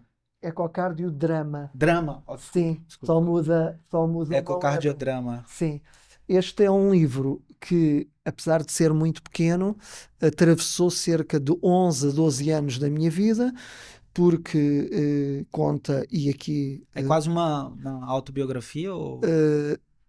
não é uma autobiografia, mas conta a história, e porque é poesia e porque é metafórica, pode-se falar perfeitamente nisso. Conta a história de um médico que a sua mãe tem um tumor da mama, e então esse médico trabalha no hospital, a sua mãe é internada no serviço onde esse médico trabalha, e esse médico tem de acompanhar a mãe à quimioterapia. E quando está a civil, sem estar a trabalhar, começa a notar que as pessoas que trabalham no hospital, quando ele está à civil, praticamente não ligam e são muito altivas. E então ele começa a ver a sua própria imagem refletida naquelas pessoas. E então a mãe acaba por morrer no serviço onde ele trabalha, e então ele depois volta ao quarto... Mas é verídico isso? Não é só... Já vou contar. Depois ele volta ao quarto onde a mãe já não está, e então recorda a infância e todas as suas vivências. Não é verídico, mas há partes que coincidem com a vivência que eu tive com a minha mãe, porque muitas vezes estava no corredor do hospital, que ia com ela à quimioterapia, e via o ar altivo com que algumas pessoas, sim, da mama, e via o ar altivo com que algumas pessoas passavam, nem bom dia diziam, e realmente a minha mãe morreu no meu serviço, E depois eu Muito regressava àquele quarto. Pronto, uma pessoa não pode ficar apegada a estas coisas, tem que refletir sobre elas, tem de seguir em frente, mas foi realmente baseado nessas coisas. E então demorou 11 a 12 anos, porque quis transformar. Eu fiz 3 versões do livro. A primeira estava péssima, a segunda não gostei. Demorou 12 anos para lançar esse livro. Sim, porque para ser literatura tu Então ainda tô em tens. tempo, tem 2 anos que eu tô tentando escrever o mesmo. Escrevi outras coisas, entretanto, não é? A pessoa tem que se distanciar das suas vivências, se não é um livro quase autobiográfico, e transformar as coisas em arte, ou seja, para que não seja uma coisa particular. Foram edições muito baratas, tanto esta como esta das edições Humos, porque as pessoas queixam-se que os livros são caros, e então a editora publicou estes livros. É uma coleção que já tem mais de 100 títulos. O editor é o Rui Magalhães, da Humos, e então os livros custam, por exemplo, 3,33 € e 4,44 €. É muito Ou seja, barato, né? não há hipótese das pessoas dizerem que não compram Porque é porque caro, sim. né? E, Porque e no re- Brasil é caro, o livro no Brasil não é barato. e Não é igual aqui que realmente você 5 os mil outros são você... mais caros, Sim. não é? 12, 15, não é? Sim, não, mas mesmo que seja no Brasil, você um livro assim, você paga ali E foi 60, bom, 70, 100 e dólares. foi bom porque há edições de livros na poesia de 100 exemplares. E este livro, com o tempo, foram feitos, o Neve Interior, 1000 exemplares. E do Ecocardiodrama, 800. Isto aqui, o Bairro de Lata, Esse é bem interessante, esse tem uma capa bem interessante, parece foi publicado só no Brasil. cartão, né? Foi publicado só no Brasil. Legal, esse... Foram feitos 100 exemplares. É uma. Só no Brasil? Só no Brasil. Ah, Em São Paulo. bairro de Lata.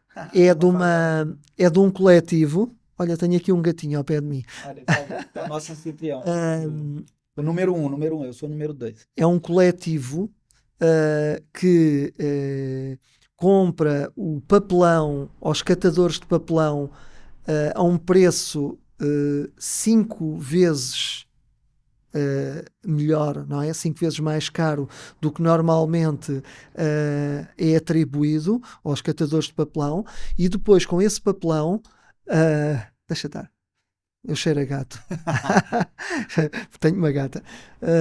Pode só colocar esse microfone ali no cantinho. Aqui? Assim, Isto? não, lá, ali do lado do... Aqui? Na mesa. Aqui assim? Não, na mesa. Lá embaixo. Aqui assim tem uma... Aqui, essa coisa. Do lado de fora. Ah, Do ok. lado de fora. Ok. Passa aqui, segura aí. Ok. Coloca aqui. Aqui. Aqui. Isso. E então, esse é um projeto muito interessante, porque então eles compram o papelão mais caro e depois fazem estas capas com papelão.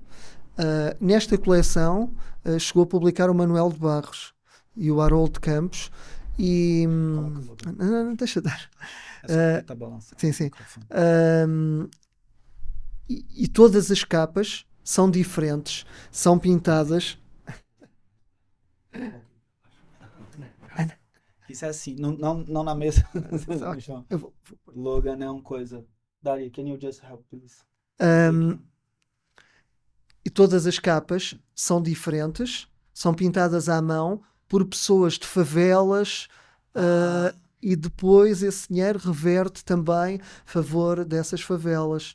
Esta Dulcinea Catadora é dirigida pela Lúcia, e elas viram uma entrevista minha na net, gostaram muito dos poemas e contactaram-me. Que legal, que legal. E foi publicado, sim. E isso é bem legal, né? Ter assim, tanto reconhecimento internacional, né, Alberto? Porque Sim.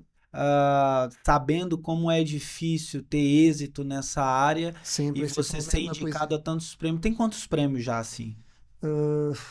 É assim, não vou contar com as menções honrosas, mas tenho pelo menos 6 prémios, sim. Uau. O último vai De reconhecimento nacional e internacional? internacional Uau. também. Uau. Prémio Internacional César Valerro. No Brasil, com este livro, ganhei o prémio Clarice Lispector de Uau. literatura.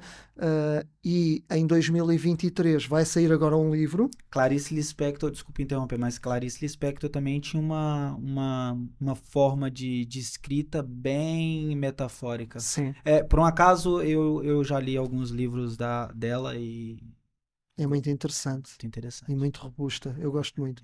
E agora, este mês vai sair um livro que se chama Tarkovsky, que ganhou o prémio literário Ulisses 2023 e sai agora em fevereiro. Vai ser apresentado em vários sítios, mas dia 11, em princípio dia 11 de maio, vai ser apresentado em Lisboa. É um livro, vai ser, Esse é o último livro que você fez. sim, porque foi um concurso com livros inéditos e agora é que vai ser publicado. Uau. Vai ser publicado pela The Poets and Dragons Society. E é um livro que é à volta da obra do cineasta, do Tarkovsky, do cineasta russo. Fala de 3 filmes, porque ele fez 7 longas-metragens e eu falo de 3. Ele é de que era assim? Ele morreu em, salvo erro, 1986. Ele Sim, ainda é do século passado. sim, sim, sim, sim, sim. Morreu aos 54 anos. Aí, Sim, sim, então, sim. o que aconteceu? E fala do Espelho, Nostalgia, que já foi filmado em Itália, e um filme que foi filmado na Suécia, que é O Sacrifício, porque havia muita censura. Ele fazia filmes muito à frente para a época, inclusive fez 2 filmes de ficção científica. Um é muito conhecido, Solaris, e o outro, o Stalker. E parte da equipa que fez o Stalker, porque foi numa zona onde havia contaminação química, parte da equipa faleceu e diz-se que ele também faleceu com essa idade. Por causa. Pronto, não sei Mas se é o quê? especulação ou Chernobyl? não. Diz? É tipo Chernobyl, alguma coisa assim? Não, tinha alguma contaminação química e provocou, sim. E pronto, esse livro vai ser publicado. É um livro que me deu realmente muito trabalho, porque tive de ver os filmes todos, perceber determinado tipo de pormenores, como porque é que algumas partes estão a preto e branco, outras a sépia, outras a cores. Tem essa. No filme tem essa Sim, mudança de paleta sim. de filtros. Porque é que utiliza as músicas de Bach, de Verdi, porque é que, quais eram as Eu acho influências. estranho essa coisa de ver filme em preto e branco. Eu não consigo, não. Quer dizer, eu acho que os únicos filmes que eu consigo mesmo, a sério, ver em preto e branco é tipo Charlie Chaplin ou Mazzaropi. E tem uns de faroeste antigo também que eu gostava, tipo Django, mesmo os antigão, que ele levava um caixão assim, né? Mas aqui, quando tem este significado, é que aquelas cores têm significados, se é no passado, se é no Ah, presente, ou seja, aquilo é um sim, filme atemporal, ou seja, sim, é tudo, ele tá no sim, sim, presente, sim, tá no sim, sim, futuro. sim, sim. É como um Filme assim livro. já acho Um estranho, não consigo ver. livro, um romance não se escreve todo de seguida, da infância, ou seja, vai-se saltando, anda-se para trás e para a frente, senão torna-se monótono. São Parece técnicas, coisa não do é? Paulo Coelho, né? Eu não gosto nada de ler livro do Paulo Coelho. E aí eu dei um passo. E aí eu dei 2 passos. E aí eu dei bom dia pro padeiro. Livro do Paulo Coelho, eu não gosto. Não consigo. Quer dizer, eu não sou uma pessoa lá que leio muito. Mas eu já li pelo menos uns 4 livros do Paulo Coelho. Todos os 4 eram a mesma coisa. Pá, é muito. E o que eu, voltando ao Tarkovsky, o que eu descobri no Tarkovsky foi alguns pontos coincidentes com a minha maneira de ser, porque o Tarkovsky vê a arte, no fundo, como uma forma de rezar, não é? De procurar a espiritualidade. E eu gosto muito de explorar esse caminho interior. Daí a meditação, a espiritualidade. E por falar em caminho interior e os 4.200 quilômetros, Sim. ficamos de conversar, de me contar essa experiência, como é que foi, de onde é que surgiu.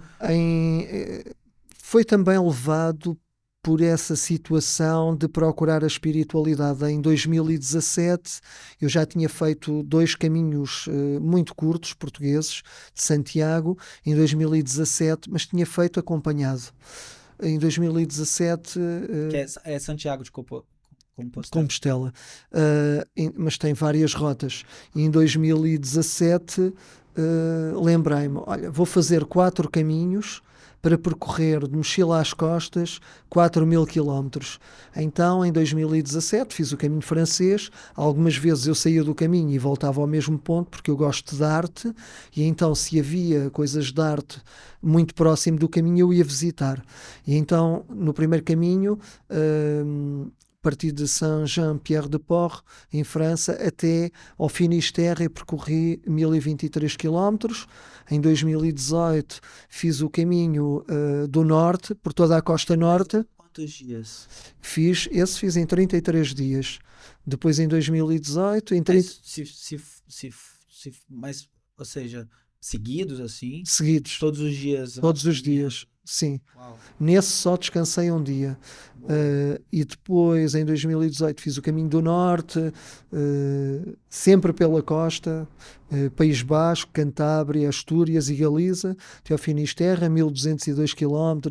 Passei por San Sebastián, Guernica, Bilbao, Santander e por aí fora. Pronto. O mais legal disso tudo são as histórias, né? Eu digo isso porque o tempo que eu tive na Legião Estrangeira, sim, a gente fazia tanta marcha, mas toda semana fazíamos marcha. Mas tinha marcha que chegava a 60, 120 quilômetros em 2 dias. Sim. É muita coisa, é fazer 7 horas andando rápido. E essa de 4.200 quilômetros, foram quantos dias? Os 4.000, o que prefiz foi nos 4 caminhos, prefez 4.200 km. Todos eles. Depois, em 2019, parti de Sevilha até ao Finisterre, com as visitas, percorri 1.306 km. Depois, tenho uma história muito interessante. E depois tive de parar, veio a pandemia, e em 2023 decidi, faltavam-me cerca de 600 km, decidi ir fazer o caminho de São Salvador, parti de León, até Oviedo, Santiago, Finisterre. Foi um caminho bastante... São Salvador é onde? Não, é o caminho que se chama Caminho de São Salvador. Vai pelas montanhas de León até Oviedo. E de onde é que eles tiram esse nome? É alguém que fez esse nome que fez esse caminho primeiro, será? Tem a ver com a religiosidade, tem a ver com essas coisas. E você é católico? Não sou católico, não. Se considera de alguma religião? Assim? É assim, eu gosto muito da filosofia budista. Não sou propriamente budista, mas eu sempre li muito sobre a filosofia oriental, os grandes clássicos como o Tao Te Ching do Lao Tse, o Chuang Tse e por aí fora, e é preciso perceber essa filosofia. Sempre pratiquei artes marciais. Uma das dificuldades que tive em Portugal, e é uma das razões que me levou a andar sempre a trocar de arte marcial, é que eu tinha essa formação via aqueles mestres orientais, e aqui, tirando um caso, nunca encontrei esses mestres virados para a filosofia. Filosofia mesmo. Isso fazia com que eu fosse mudando constantemente de mestres e de arte marcial, porque o físico sem o espiritual não dá resultado. E o espiritual sem o físico também não dá resultado. Platão já dizia mente sana e corpore sano, que é o elo entre o corpo e a mente. Isso é a premissa é a primeira coisa dentro da arte marcial, é você conseguir combinar o seu cérebro com o seu corpo e fazer os dois andarem em sintonia. Sim. Neste último caminho, antes de partir, já levava uma felicidade tremenda, porque este livro que vou publicar é dedicado a um grande poeta espanhol, que neste momento tem 92 anos, mas ganhou o prémio Reina Sofia, ganhou o prémio mais importante, que foi o prémio Cervantes, e realmente eu tinha um sonho de o conhecer, e em fevereiro de 2023 fiz uma viagem por Sevilha, Córdoba, Granada e Eu tive em umas cidades também eu tive em Málaga, tive em depois também Sevilha. estive em Málaga, sim. É muito bonita, a Espanha é muito bonita. Sim. Quer dizer, parece muito com Portugal, né? Eu acho muito parecido, assim, a mesma arquitetura da Espanha com Portugal. E quando eu estava em Granada, estava a almoçar com um poeta de Granada, que era o Pedro Henriques, e eu estava a dizer: Ei, vou fazer o caminho de Santiago em abril, gostava muito de conhecer o António Gamoneda, mas não tenho o contacto dele, pronto. E León é muito grande. E ele disse: não tens? Eu tenho aqui, tira aí o telemóvel, eu tenho aqui o número dele. Network. E então Network deu-me o número e eu disse: mas eu não vou contactar assim do nada. E ele disse: então quando é que tu vais para o caminho? E eu disse: vou em abril. Então uma semana antes contactas-me e se eu puder eu vou contigo e visitamos o António. E eu contactei uma semana antes e ele não podia. E eu disse: lá se foi o meu sonho. Mas ele telefonou para o António Gamonesa, a mulher do António Gamonesa atendeu. O António Gamonesa na altura estava debilitado, e ela disse: mas se não puder no dia 15 é no dia 16 de Abril, se não puder no dia 16 é no dia 17, porque o António no dia 18 vai dar uma conferência em Madrid.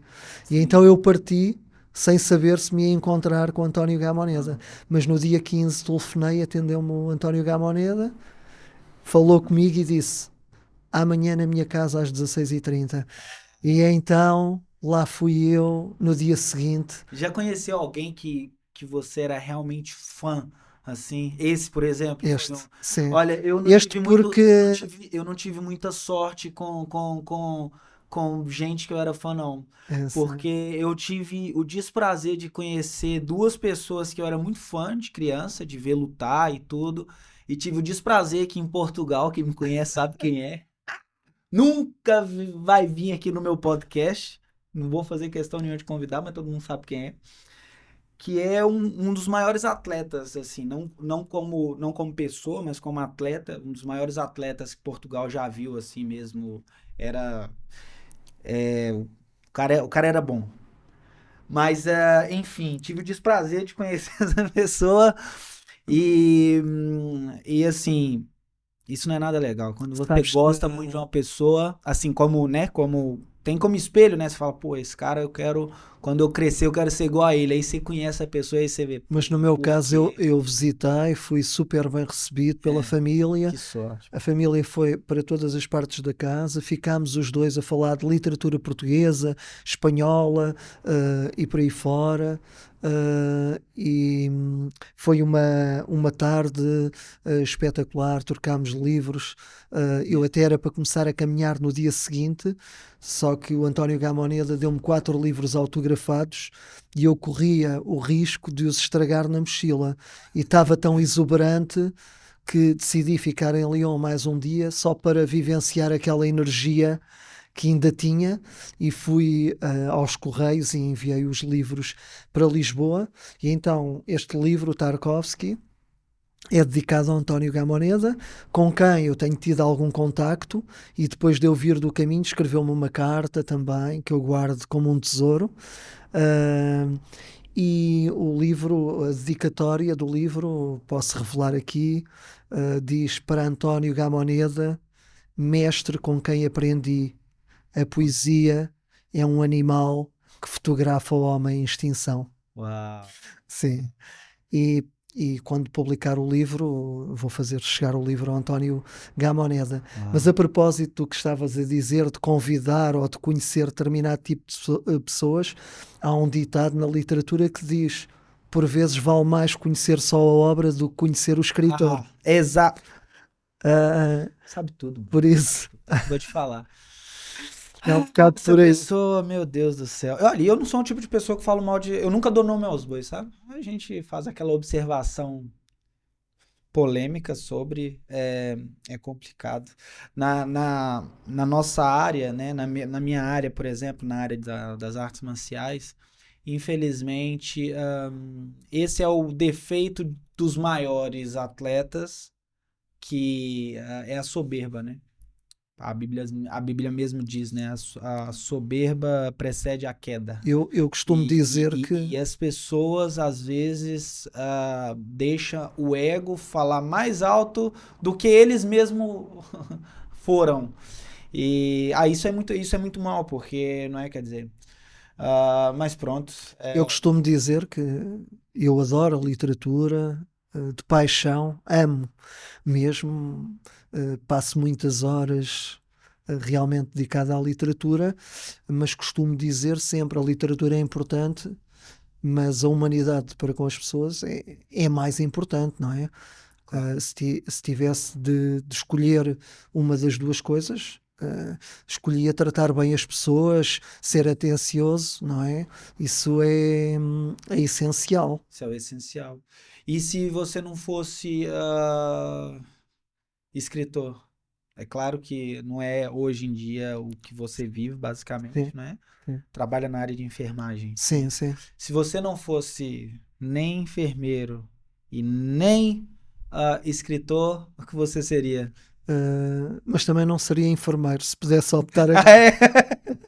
Não gosta da experiência, né, boa? Não, eu gosto de ser enfermeiro, mas É muito mal reconhecido, não é? Aqui em Portugal. sim, e pronto, o meu foco está noutra área. Sei que em determinadas alturas da minha vida tenho de viver da enfermagem. Há pessoas muito válidas na enfermagem, mas sabes que na sociedade o status que as pessoas dão às profissões são importantes. E no fundo, apesar da complexidade da enfermagem hoje em dia, tirando algumas pessoas, o enfermeiro continua a ser visto como o tipo que dá umas injeções e faz uns pensos. E nem é, não é? O enfermeiro, ele tem... E há uma complexidade enorme, as pessoas têm vencimentos miseráveis para o que fazem, correm determinado tipo de E aqui riscos. faz muito plantão também. Sim, muitos turnos, sim, Turnos. sim. Sim, mas não seria, No Brasil, enfermeiro ganha até bem, eu acho. não sei. Não tenho certeza, assim. Porque Uh, médico, assim, eu vejo a comparação dos salários de médico do Brasil pra cá, chega a ser engraçado. Um médico aqui ganha o quê? 3, 4, 5 mil euros por mês? no início de carreira não tanto, isso é um mito. Isso é Por, se fizerem bancos, etc, etc. Sim. porque no Brasil, o mínimo que um médico ganha por mês, o mínimo um médico, acabei de formar, pô, sou recém-formado, tirei em euro pelo menos uns 12 mil euros por mês. Pois, É, aqui não, só se for na privada, ia fazer muita coisa, sim. pois. E o que é Também, muito mal, é como a também polícia aqui. A eh, polícia também, pô. Tá a, bem que não tem muito bandido pra correr atrás, mas a polícia aqui é muito mal a paga. medicina é muito nobre. Eu convivo com muitos médicos e pessoas espetaculares, mas pronto, Que loucura. a enfermagem é um bocadinho. Não é fácil, hoje em dia não é fácil, mas neste momento não seria. eh, não gosto de absolutos, mas vou abrir uma exceção. Não seria enfermeiro, Enfermeiro, com certeza. apesar de eu gostar de ser enfermeiro. Há tanta coisa Tanto- para fazer. Eu gostava era de viajar e de. Ser filantropo. No Brasil a gente chama de bom vivant. E eh, essa seria a melhor profissão de isso, sempre, né? Viver isso só era pra poder adequado. beber vinho, escrever Bom e ser viver feliz. era adequado para mim. Melhor voar. que loucura. Sim. Há um livro que, já agora vou. Há um livro que aparece na minha biobibliografia, mas que não está aqui porque não é um livro físico, que foi um projeto que existiu durante a pandemia, que se chamava Universal Poem, e que foi feito por um coletivo de Madrid, e então qualquer pessoa podia escrever frases até 70 caracteres, mas podia escrever várias, só podia ter até 70 caracteres. E eu vi ali uma oportunidade de fazer um livro de aforismos, frases curtas. Então montei um livro em português e espanhol e depois toda essa plataforma, o código binário dos poemas ou das frases foi transformado em ondas de rádio. Uma equipa dinamarquesa criou um braço robótico que enviou esses sinais para um satélite. O livro chama-se Aforismos a 600 anos-luz. Porquê? Porque foi enviado para a nebulosa Saco de Carvão, no hemisfério sul. Teve isso, de mandar um livro para o espaço. E então o livro foi enviado para o espaço, para a nebulosa Saco de Carvão, que entre aspas chega em 2000, 600 anos depois, não é? 600 anos depois? Sim. Que louco. Eles fizeram uma coisa dessa, tipo, uns 30... Em 2622. Não, fizeram uma cena, tipo, parecida dessa, mandaram uma cápsula pro espaço com uma mensagem, acho que 30, 40... Mas isto aqui são as ondas, pronto, é uma coisa quase... Não, mandaram mesmo uma cápsula e mandaram um Atari, um videogame, ou o que foi, mandaram um monte de coisa. Numa cápsula mesmo, assim, pro espaço. Sim. E eu gosto destas coisas diferentes.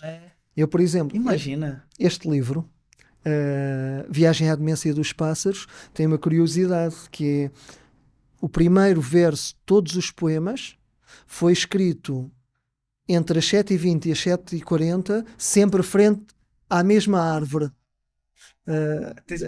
Você tem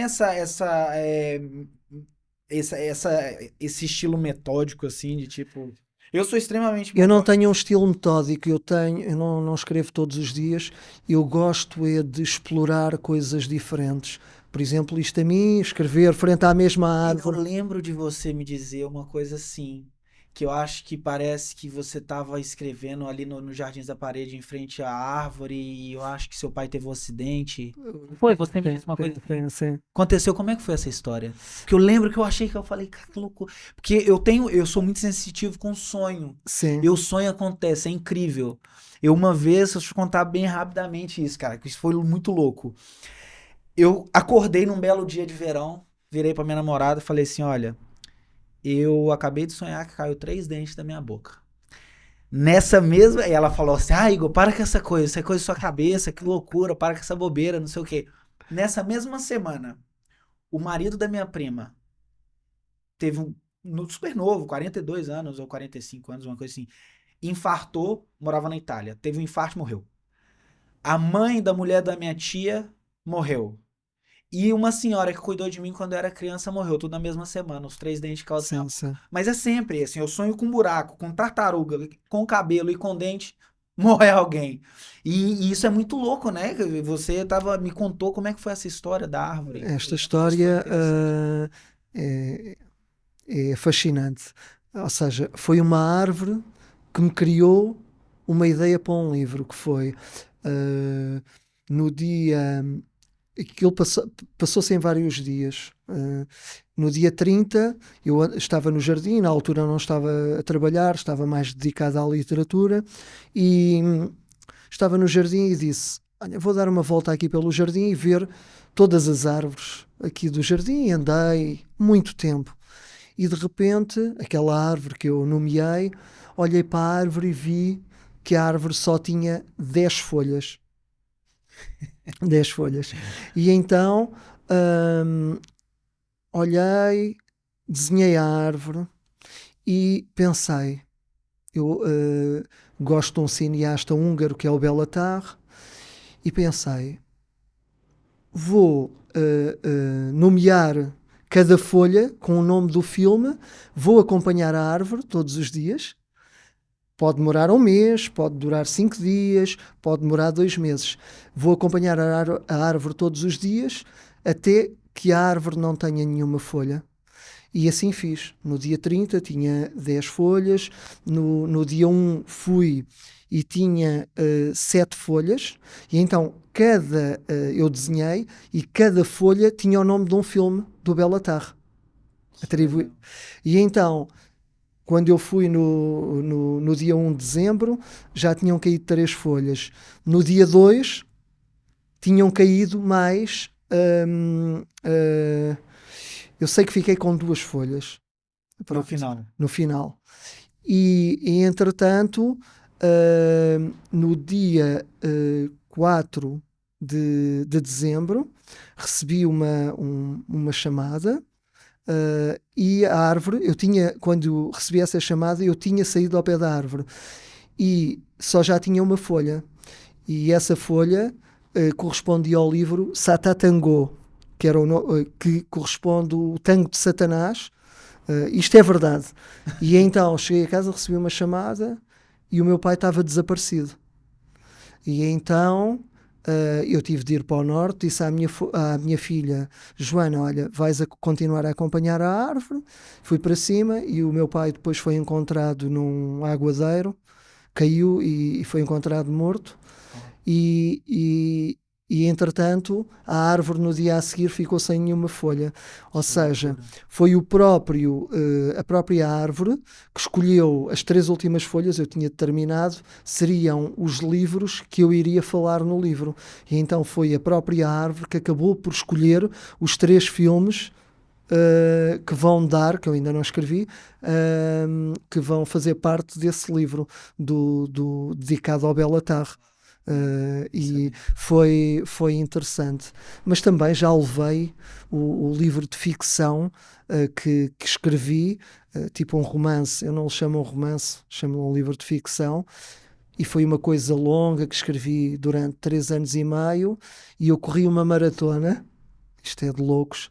E como era uma coisa longa, eu decidi que ia à maratona, e comparando com a literatura, ia levar o meu romance a correr a maratona comigo. E então cortei a meta com o romance na mão, por ser uma coisa longa. Foi a única maratona que eu corri, e este ano tenho... Não é fácil fazer maratona. Eu fiz uma meia maratona e não foi nada fácil, não. E este ano tenho a ideia de... Pesando quase 100 quilos, fazer uma maratona não é fácil, não. Só corri essa. Este ano tenho em mente, em novembro, ir a Atenas, correr a mítica maratona, entrar naquele estádio em U, onde começou tudo, não é? Os Jogos Olímpicos e essas coisas. E será, espero eu, espetacular se conseguir, porque parte de maratona até Atenas. Sim. Legal. Diz uma coisa, uma mensagem para essa geração perdida. O que que você, com toda essa experiência de vida literária, diz para essa juventude que está vindo agora? Muito se diz em a doença do século, né? Que é a depressão. Qual é a mensagem assim que você deixa para a gente encerrar isso daqui com chave de ouro, com uma mensagem de vida? Porque eu sou assim, por isso eu disse, eu gosto de livro que me ajuda, eu gosto de livro de autoajuda porque eu aprendo, me ensina. Claro que para quem gosta, por exemplo, de romance, vê sempre uma mensagem positiva num livro de romance ou de poesia, o que quer que seja. Sendo assim, qual é a mensagem assim que você diz para essa geração que está vindo agora? A mensagem que eu deixo até pode ser baseada numa frase que eu gosto muito, de um poeta russo. Vou fazer uma analogia que ele disse: a arte não é um espelho para refletir o mundo, mas um martelo para forjá-lo. A mensagem que eu deixo é para que as pessoas não copiem, para esta nova geração, não copiem os outros, não entrem na rotina, mas para serem autênticos, criativos e para criarem aquilo que sentem e para serem tipo um martelo que forja algo de inovador, que traz algo de novo ao mundo, para que todos nós possamos evoluir e descobrir coisas novas. O mundo está a mudar constantemente através da inteligência artificial, etc, etc. Então, serem autênticos, não serem os chamados, as pessoas que se copiam umas às outras e que seguem todas o mesmo ritmo, mas sim para tentarem fazer, como disse o Mayakovsky, não serem... para serem esse martelo que cria e que forja algo inovador. É essa a mensagem que eu deixo. Muito obrigado. Muito obrigado, Alberto. Muito obrigado. Obrigado por me ter convidado e por ser a primeira pessoa a vir aqui. Foi uma honra. Obrigado. E foi uma conversa espetacular. Yeah. É isso. Eu agradeço, imagina, uma pessoa com o nome a zelar, acreditar no potencial desse projeto, de ser mesmo a primeira pessoa a vir, a abrir o coração, falar da vida, porque a minha ideia aqui com esse podcast é justamente isso, é trazer verdade. Sim, é falar naturalmente. Trazer uma conversa descontraída, se tiver que falar de coisas técnicas, falando também, que a gente, entendeu? A inteligência aqui só é limitada do lado de cá, do lado de lá, é sempre ilimitada a inteligência, então eu sou aqui só tento conduzir aqui a conversa da melhor forma. Muito obrigado. Se fosse possível, claro. Gostava de acabar a ler um poema. Claro, por favor. Que tem muito a ver com o tempo que passamos hoje e com as migrações e com algumas dificuldades que algumas pessoas têm, e será importante ler o poema. Vamos lá. Ter aqui os óculos, que isto já... Vivo no batimento cardíaco de uma gaiola de refugiados. O novo século anunciava filigrana, gargantas sem alçapão, altruísmo de medula intacta. Recitava-se a amnésia das fronteiras, a livre circulação de candelabros na utopia e mentes capazes de respirar esculturas de Rodin. Atravessa a Europa vestida de arame farpado. Passo os meses à espera que o estio me dê um autógrafo. Vivemos tempos de Goya na boca, não pelo tráfego do deslumbramento, mas pela imagem sombria pendurada no palato. O terror sempre deu braçadas largas. Somos o lapso que nunca atinge o degelo. Obrigado. Muito obrigado, professor. Muito obrigado. É isso, pessoal. Ficamos aqui então com o nosso primeiro e excelentíssimo episódio. Você que está aqui na zona da Parede, Carcavelos, em Lisboa, precisar de personal trainer, personal fight, tamo aí. Só entrar em contato comigo. Tá aqui aparecendo. Train with Igor. É o meu Instagram. Nosso patrocinador oficial hoje do episódio é a Stash. Tá bem? E é isso. Muito obrigado. Muito obrigado, pessoal. Obrigado.